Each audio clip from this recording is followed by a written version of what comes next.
वकार पर ही संपन्न। और वकार शब्द हमारे तंत्र शास्त्र में अमृतवाची माना, अर्थात शुरुआत से लेकर आखिर तक इसमें अमृत ही अमृत बना है। ये चौपाइया नहीं है, दोहे नहीं है, ये छंद नहीं है, तो ये वेद के मंत्र हैं। इनसे हर सिद्धि मिलती है। आप इस दोहे को बोलकर कई काम शुरू करें। मंगल भवन अमंगल हारी द्रवहु सुदशरथ अजर बिहारी। कामना से रटी इसको।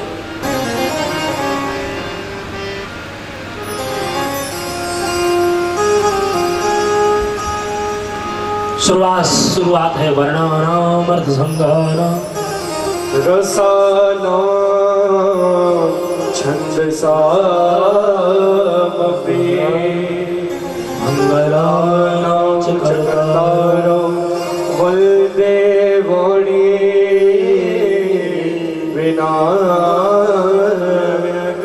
और आखिरी शब्द भी है, ते संसार पतंग घोर किरणै रही अंतिमो मानवा की गई है। क्यों? क्योंकि सप्ताह में 7 ही दिन होते हैं। दूसरी बात क्या? दूसरी बात, शरीर के अंदर 7 ही ग्रंथि हैं। अहमता की, ममता की, राग की, द्वेष की, अभिनिवेश की, तेरे की और मेरे की। जैसे तलवार या चाकू रस्सी की गांठ को काट देता है, इसी तरह कथा में किया गया 7 दिन का ध्यान जड़ और चेतन की गांठ को खोल देता है। हम जड़ और चेतन की गांठ से बंधे, और यदि वो खुल जाए तो तुम्हें जिंदगी रहते रहते भगवत प्राप्ति हो सकती है। यदि खुल जाए तो। और सप्त ही स्वर है, और सप्त दीपवती पृथ्वी है, और 7 ही दिन है। इसलिए यहां 7 श्लोकों में वंदना, ताकि एक एक दिन में हमारा मन संभलता रहे, हमारी एक एक ग्रंथि खुलती चली जाए। लेकिन हमारी ग्रंथियां खुलती नहीं और बनती चली जाती। यहाँ कथा में आकर भी ईगो खड़ा रहता है। आए ऐसा क्यों चल रहा है, ऐसा उसको आगे क्यों बुला लिया, उसको पीछे क्यों बैठा दिया, हाँ वो वहां करके बैठ गया क्यों, वो वहां खड़े क्योंकि नाच क्यों रहा है। अरे पागल आदमी, तू यहाँ क्या कर रहे हैं? ये करना तो घर में कर लेता। नहीं, यहाँ तो आकर के हनुमान बन जाए। यदि कथा का असली फल लेना है और कथा में बैठे बैठे एक दिन के अंदर भगवत प्राप्ति करना, तो हनुमान बन जाए। हनुमान का मतलब है जिसने अपने मान का हनन कर दिया, उसे हनुमान कहते हैं। क्या हमें नहीं, यहाँ आकर तो केवल हमारा मन कथा में डूब जाए। बगल में कौन बैठा है ये भी ध्यान, कौन आगे आ रहा है, कौन पीछे जा रहा है, वो तो बात छोड़, ठीक है। और माताओं से निवेदन कि पंडितों वाली बात ना किया करो यहाँ करो, कि कोई नाचने लग जाए वार फेर करके यहाँ चढ़ाना, उसको भगवान को ना देखता करके खड़ा होकर के नाचना, वो भी नाचना नहीं। हम अपने प्रियतम के लिए, अपने ठाकुर के लिए नाचें, उसके लिए। और जब हम अपने ठाकुर के लिए नाचेंगे तो मैं दावे के साथ कहता हूँ, मेरा ठाकुर भी तुम्हारे साथ ही नाचे, झूम जाएगा वो, ठीक है ना। तो ये बातें यहाँ करके छोड़ दिया करो। हाँ, वो डीजे के सामने नाच रहे बच्चा, किसी ने पकड़ के नाचो, और कैसे नाचो कौन मना करे, है ना। लेकिन यहाँ का एक नियम, यहाँ की एक मर्यादा, मस्त नाची मीरा भी है, लेकिन मीरा ने हमारे सारे मारवाड़ का नाम रोशन कर दिया। नाची को लोगों ने देश भी किया, लोगों ने देश निकाला भी दे दिया, लेकिन नहीं अपने ठाकुर के नाचे। और ऐसी नाचे, कैसी नाचे कि मेरे ठाकुर ने अपने अंदर ही समाहित कर। कभी देश में विदेश में, महाराष्ट्र वार्ड में हम कथा करके इससे पहली परसों नरसों संपन्न हुई, तो तब भी अपने मारवाड़ की चर्चा चली हुई थी। महाराज वो मीरा वाला, मैंने कहा हो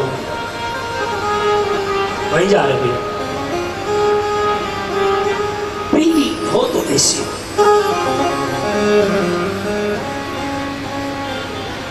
फिर हमें कौन देख रहा है कौन नहीं देख रहा उसकी परवाह नहीं कर रहे ना, हम अपने प्रियतम के लिए क्या कर रहे हैं। यदि गोस्वामी जी ने अपने प्रियतम की ओर देखा तो गोस्वामी जी को मिल गई कि नहीं मिल गई? बोलो बोलो। 3 साल तक तो उसकी लेखनी में बैठ गया आकर के। कितने साल तक? बोलो। उसे टस से बस नहीं हुई।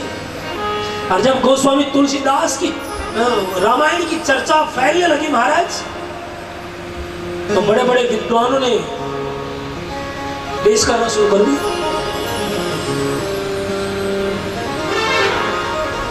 महाराज सारे काशी के पंडित इकट्ठे हो गए और कहा यदि गोस्वामी तुलसीदास की रामायण में दम है तो भोले बाबा साक्षी दे दे। इसलिए सारे अपने वेदों को, सारे अपने पुराणों को, सारे अपने शास्त्रों को और गोस्वामी तुलसीदास की रामायण को मंदिर में रख दिया गया। सबसे नीचे रामायण, उसके ऊपर पुराण, उपनिषद, फिर वेद, और मंदिर बंद कर दिया गया। सारे बाहर बैठ गए विश्वनाथ जी के मंदिर के बाहर। और जब सुबह सुबह मंदिर खुला तो सबसे ऊपर रामायण रखी और लिखा हुआ था सत्यम शिवम सुंदरम, और भोले बाबा का सिग्नेचर। किसके? मेरे भोले बाबा। और कह रहे वहां से कोई मुर्दा जा रहा था और गोस्वामी जी उस भीड़ में बैठे हुए थे। उस मुर्दे की पत्नी ने प्रणाम कर दिया और गोस्वामी जी के मुख से निकल गया, बेटा अखंड सौभाग्यवती भव। वो कहता ये रर्थी में जा रहा, तुम अखंड सौभाग्यवती हो, कहा वरदान दे रहे। कहा बेटा यदि निकला है तो कुछ न कुछ तो होगा। हमारे 2 मिनट बाद देखा तो अर्थी के ऊपर ही बैठा हो तो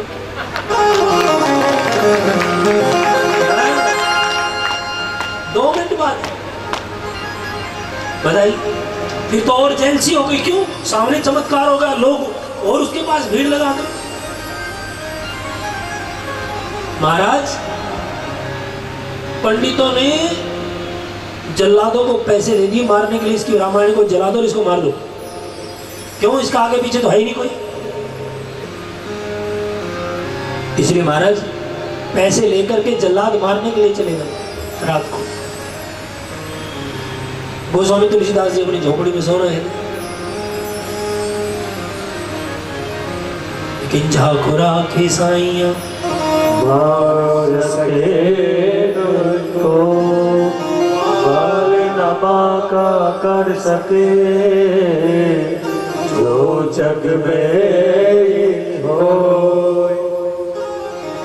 जो ही जल्लाद मारने के लिए भेजे महाराज, रात को देखा 2 सिंह पुरुष युवा लड़के तपस्वी के भेष में, कंधों पर धनुष बाण लगा, झोपड़ी के चारों तरफ घूम रहे।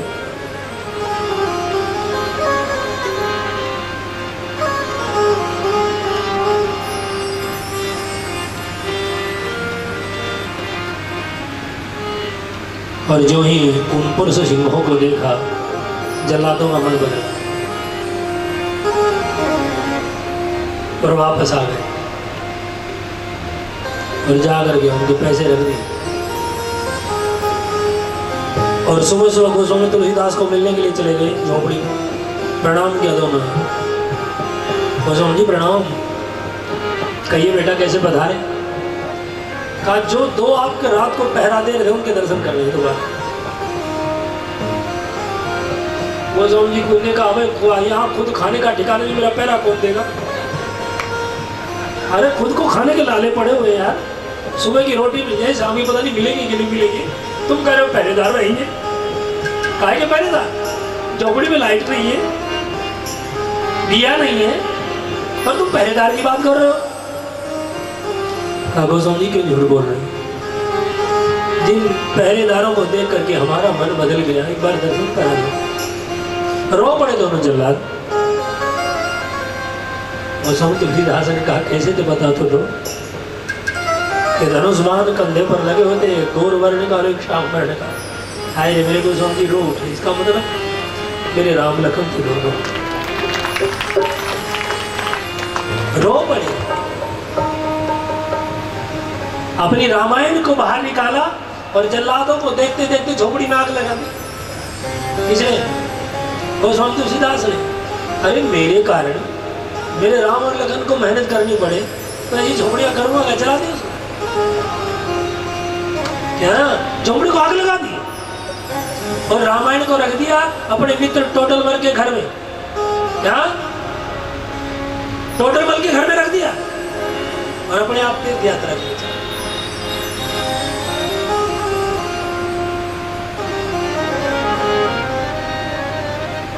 और मेरा राम पीछे पीछे घूम रहा है। गोस्वामी तुलसीदास तुम बैठो ना कहीं, मैं तुम्हारी सेवा करूं। अभी तक तुमने मेरी सेवा की। कहा ठाकुर मैं तुमसे सेवा करवाने नहीं आया, मैं सेवा करने आया। तुमने सारी जवानी मेरे को दे दी, अब बुढ़ापे में फिर भी कुछ तो करो। 125 साल की उम्र तक, क्योंकि 1556 में जन्मे से कौन गोस्वामी तुलसीदास और 1680 श्रावण 30 शनिवार के दिन अपने राम का ध्यान करते करते राम में ही समाहित हो गए।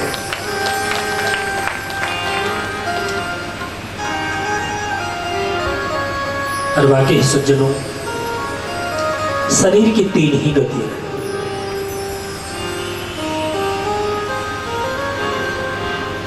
यदि इसको जलाना ना जाए, दफनाना ना जाए तो जानवर खाएंगे और सुबह विष्ठा बन जाए।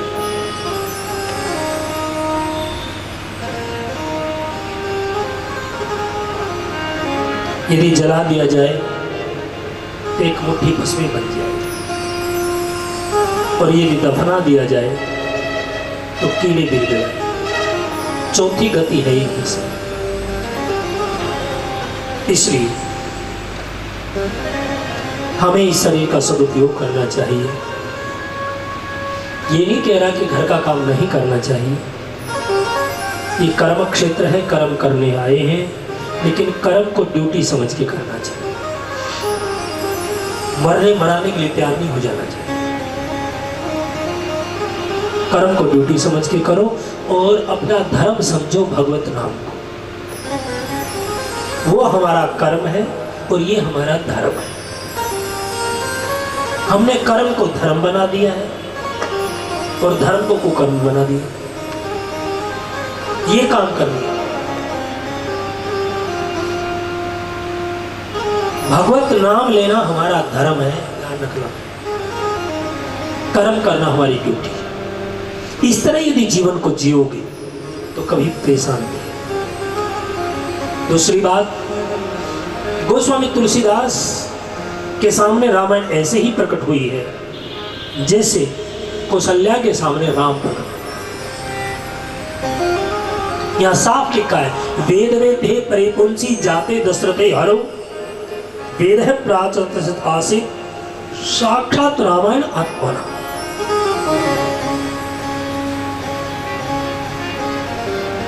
वही नक्षत्र था, वही तिथि थी, वही बार था। सोरठा शुरू करते हुए भी गणपति का ध्यान किया गया है। जो सुमरत सिद्ध हो गणनायक करवर बदन करो अनोखे सोय, ओ तेरा से शुभ गुण सदन। जो सिद्धि के दाता है, गुणों के धाम है, ऐसी गणपति का मैं ध्यान करता हूँ। और उसके बाद अपने राम का ध्यान कर रहे हैं। हे क्षीर सागर में शयन करने वाले, नील सरोवर श्याम तरुण अरुण वारिज नयन, करो सुमर धाम सदा क्षीर सागर शयन। कह रहे जैसे क्षीर सागर के अंदर आप निवास करते हो मेरे नाथ, ऐसे ही मेरे दिल में निवास करो। क्यों? क्योंकि मेरा दिल भी क्षीर सागर की तरह है, हृदय भी मेरा उसी की तरह है, इसलिए मेरे दिल में निवास करो। उसके बाद मेरे भोले बाबा का ध्यान किया गया और भोले बाबा के ध्यान के बाद अपने गुरु की वंदना की। बंदऊ गुरु पद पदम परागा, बंदऊ गुरु पद पदम परागा। मन सहज हो जाता है और नए दिखने वाली चीज भी दिखने लगती है। सिद्ध साधक जन, आप कभी ऋषिकेश से ऊपर जाइए, देखिए बड़े बड़े विदेशियों को बैठे हुए उन महापुरुषों के चरण रज को लेकर के समाधिस्थ हो जाते हैं। और न जाने कितने कितने युगों से बैठे, केवल कलयुग से नहीं बैठे, न जाने कितने कितने युगों से बैठे। महाराज किसी योगी से मैं मिला जब बद्रीनाथ गया, उनकी पलकें भी इतनी लंबी हो चुकी थी कि धरती में पलकों के बाल लगे हुए थे। क्या? जब मैंने प्रणाम किया तो पलकों को उठा करके कहने, कैसे? बताइए आप कितने लोगों में बैठे हुए। आज की बात कर रहा हूं मैं, ये नहीं कि द्वापर त्रेता सद, नहीं, आज बैठे हुए जितने भी ये देश हैं विदेश हैं, ये अपने महात्माओं से अपनी संस्कृति को लेकर अपनी भाषा में प्रेरित कर लेते हैं और उसी का व्याख्यान कर रहे हैं। आप वृंदावन में जाइए, कितने विदेशी लोग माला झोली लेकर के, हाँ, हरे राम कृष्णा कृष्णा रखते रखते बेचारे सारी जिंदगी सर्वसर्पण कर दी। क्या जाइए तो वृंदावन तो नजदीक है तुम्हारे। स्वर्ण मंदिरों को देखो, आप बड़े बड़े शहरों में देखो जाकर के, ये हमारे महात्माओं की देन है, महाप्रभु चैतन्य की देन है कि घर घर में झोली और माला पहुंचा दी। और कभी ये सोचो कि महात्मा ही ऐसा काम कर सकता, नहीं। हमारे सेठ जयदयाल जी गोयल का, वो तो गृहस्थी है जिन्हें गीता गोरखपुर और केवल पुस्तक का प्रचार प्रसार करने से ही मेरा ठाकुर की गोद में आकर के बैठ गए। बताइए, उसने अपनी संस्कृति को निभाया और केवल पुस्तक को बांटते बांटते बांटते बांटते उसका चिंतन करते करते करते करते भगवान की गोद में आकर के जब ऋषिकेश में कभी बैठ जाते थे वो प्रवचन करने, तो मेरा ठाकुर गोद में आकर के बैठ जाता कि दुनिया से बातें मत कर, मेरे जगह ले। और वो कहता था ठाकुर पधारो, कथा के बाद मिल लेंगे हम, अब तो जरा कथा कहने दो। कह रहे ना अभी अभी गुरु आते ले।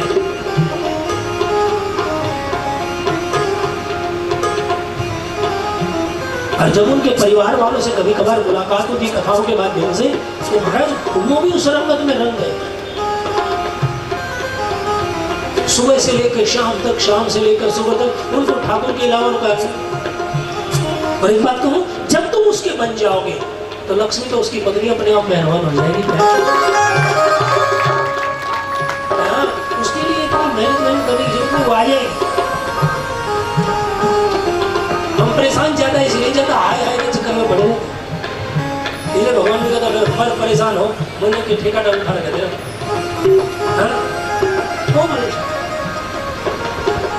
लेकिन वो सिद्धि मिलेगी इन महापुरुषों। और आज तो हमारी संस्कृति के ऊपर इतना कुठाराघात हो रहा है भाई में, ये बाहरी मशीनरियां ऐसी आ गई हैं कि हमारी संस्कृति को उखाड़ने में ही लगी हुई है। लेकिन एक बात कहूं, ना सनातन धर्म मिटा था, ना आज मिट रहा है और ना आगे मिटेगा। सनातन का मतलब ही होता है सदा भवतु सदा, जो पहले था आज है और आगे रहेगा। आप किसी भी प्राण को, किसी भी मशीनरी को उठा करके देखो, मैंने हर धर्म में जाकर के देखा है, सिवाय हमारी भागवत के, हमारी रामायण के, हमारे महापुरुषों के पास कुछ भी नहीं। क्या? कुछ भी नहीं।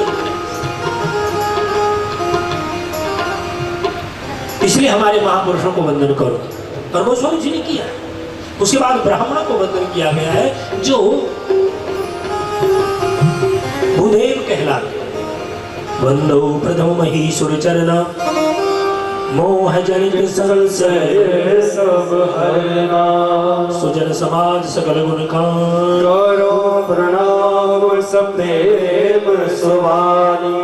और उसके बाद महात्माओं को प्रणाम किया गया। साधु चरित शुभ चरित कबासु नीरस विजन गुण में फल जासु। और राम भगति जय सुर सरिधारा। राम भगति जय सुर सरिधारा। विचार प्रचार सरसई ब्रह्म विचार प्रचार। विधि से तुम्हें कलिवल हरि कारण कथा बिना पारनी। इनके माध्यम से ये बताया गया है जहाँ राम भक्ति की बात आती है वहाँ गंगा आ जाती है, जहाँ ब्रह्म के बारे में विचार किया जाता है वहाँ सरस्वती आ जाती है, और जहाँ विधि निषेध में बातें करने लगते हैं ये करो ये ना करो, ये माँ यमुना, वहाँ प्रयागराज अपने आप आ जाता है, वहाँ त्रिवेणी